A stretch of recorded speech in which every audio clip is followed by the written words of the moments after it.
Hello. For many years, I've taught English in Poland, where I live. I'm not a professor or a school teacher. My only qualification is the fact that I am an educated Englishman with an interest in my own language and others, who's trying to solve some of the problems that his Polish friends and colleagues have with the English language. Most of the people I teach have already learned some English. Some of what they've learned is old-fashioned, some unnecessary, and some of it is wrong. Now, when they were at school, they tried to learn an enormous amount of information, much of which they didn't need then and certainly don't need now.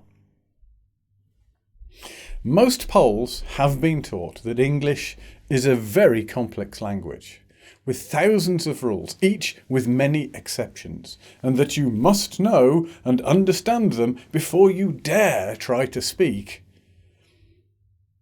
Fear of being wrong, fear of not speaking perfectly, is stopping thousands of people from doing something they would like to do, communicate in English.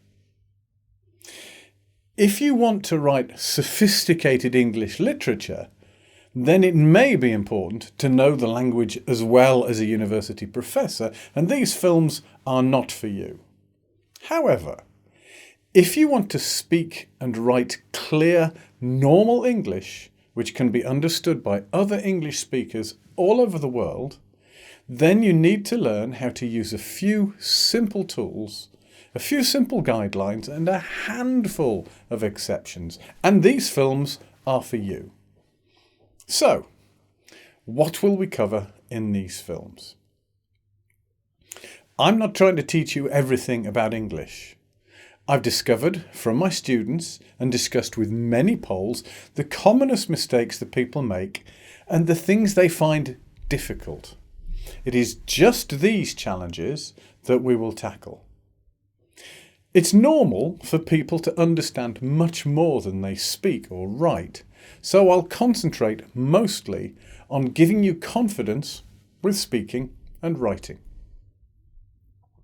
I will explain and simplify tenses, including positives, negatives and questions, the passive voice, conditionals, in, at and on used with places and time, a, an and the, can and must, and regular and irregular verbs.